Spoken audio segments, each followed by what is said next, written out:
by that he introduced the Renew Hope agenda, which to my mind may be working. It might not also be working. If you look at what is happening across the country, the poor are getting poorer, and the rich are getting richer. And above all, you hardly can find a middle class. So it means we are still uh, dwindling. We are still dwindling. Today, you hardly can find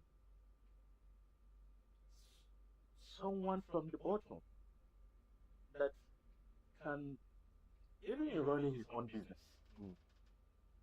you must be, you must deploy a lot of ingenuity for you to really break even. And the policy has not helped really matters. For instance, the withdrawal of the fuel subsidy. It came as a redemption decision. But unfortunately, it's the beneficiaries are the upper class. And those who are suffering it are the lower class. And they're still suffering it today. Or some haven't recovered yet. There seems not to be even any solution. So it keeps widening by the day. I am imagining a kind of system that will ever come and really bridge the gap. But this time around, the struggle, the movement, the economy move to the grassroots. The people begin to move to the grassroots. Now, acquire whatever they want and come to the city to make life meaningful. But in this case, even the grassroots are finding it difficult to even come to the city. At the local government, at the lower level, the local government councils are not even helping matters. Yeah, but there has been these kudos and encomiums poured on Mr. President when he emphatically said local government should be autonomous. And development, should begin from the grassroots. Isn't that commendable? The policy of Mr. President with regard to giving the local council autonomy. Well, at first it sounded giving the local council autonomy. Well, at first it sounded commendable, but it wasn't realistic. It wasn't realistic. But the president said the governors are the ones frustrating the actualization of it. How can you be a president and the governors will frustrate the actualization of an order that you signed as a result of the rule, as a result of a court judgment? There was a court judgment. There was a court judgment. And enforcement of judgment, this judgment became a problem. Is it beyond the president to really insist that this thing should be practical? Is it really beyond him? Enforcing the decision of the court, is it beyond the president? He always asks,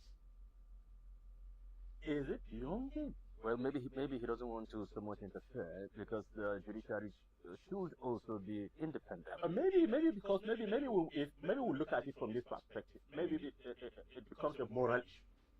Perhaps that is why some governments quickly implemented it. For us in Adamawa, you saw what happened. Even before the pronouncement of the judgment, the autonomy was implemented.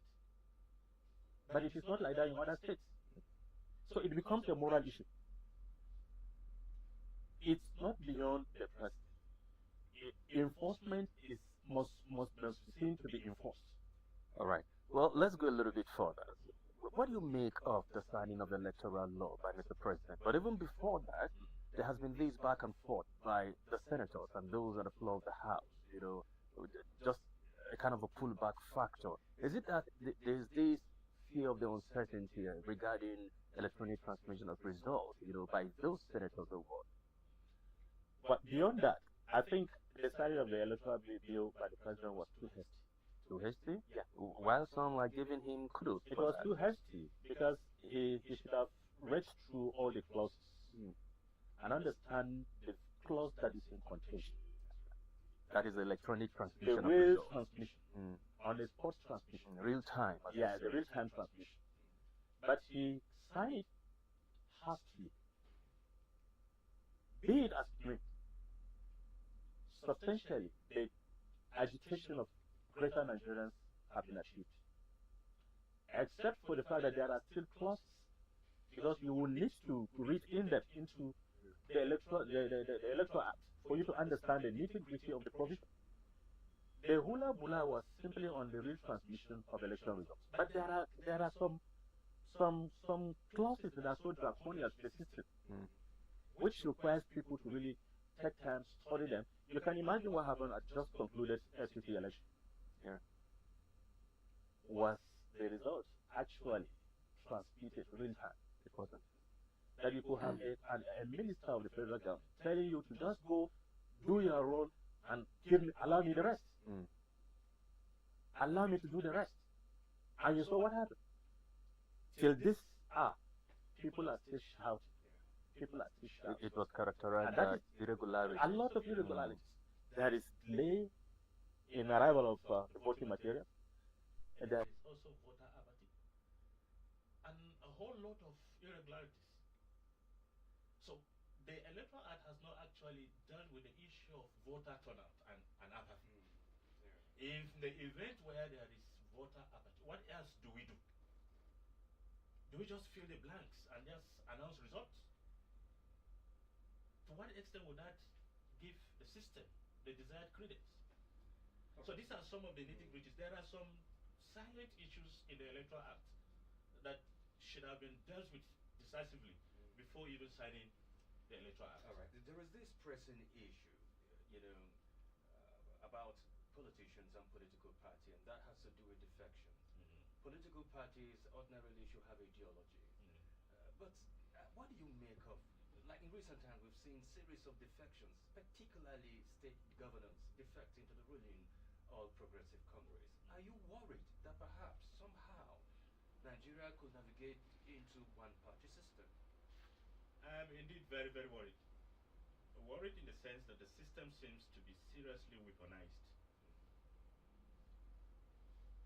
And that if you don't belong to the ruling party, as a governor, or as a politician of note, or even as a senator, you stand not to benefit or attract any federal presence to your community or constituents. But is it how it's supposed to be? This is not how it's supposed to be. That is why I'm saying that the system weaponized all these things. So, if it makes also the defection attractive. Look at what is happening in Taraba. When last did you hear of a single capital federal project in Taraba State?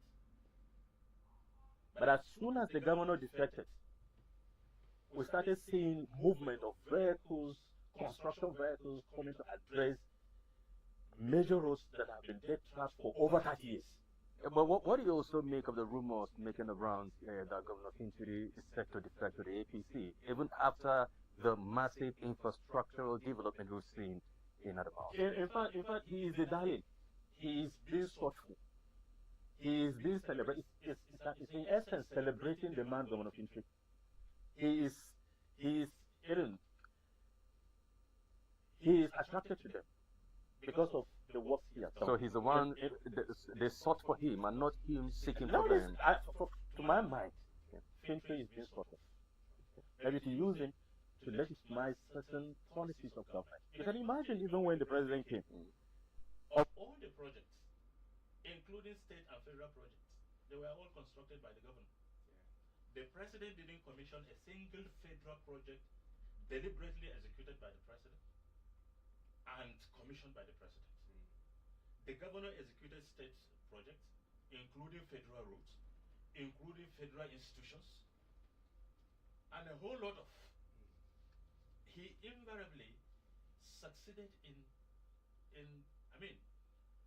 showcasing the federal government much more than the federal government should showcase itself. So Governor Fintiri is just the darling. He is just being sought for, and he has no option. Just like in a local police, they say better soup Namoni killer. So the federal government has seen a better soup. A better soup. And well, there's no better way to end this conversation than now. Baba Zare, Zonal Vice President, NUJ Northeast, thank you so very much for finding time to come on Political this is just a part one of the conversation. We'll definitely have a part two of it to build up, but because there's more to talk about. But for time constraint, we just have to hold the conversation for now. Thank you so much. Thank you so very Thank you much. so much. Thank you so much. All And I want to commend Camaa because in NUJ we are encouraging members to venture into organizations like this because it is through this process that we can check misinformation, disinformation, and at the same time take control of professionalism in our own space. That's right. We should not allow street journalists to take over our job. That's right. And that is why I want to commend Camaa and encourage my colleagues elsewhere to venture into some of these things so that they should own blogs, they should own stations like this so that we will be seen to be expanding the journalism space in Adamawa State and beyond. Indeed. There's no better person to give this advice than you because you've been in this profession for almost 3 decades and are still counting. Thank you. Thank you very much. Thank you very much. I appreciate it. All right, viewers, that's our show for today. Thank you so very much for being with us from start to finish. Join us again same time. Sensation as we come with a fresh edition of the program. Until then, stay safe. My name is Chris Jacobs. God bless Nigeria. And for those who are watching on our YouTube page and Facebook page, thank you very much for following the conversation. Send your comments, send your suggestions, questions to the comment section. Hopefully, we'll respond back to you soon. God bless you.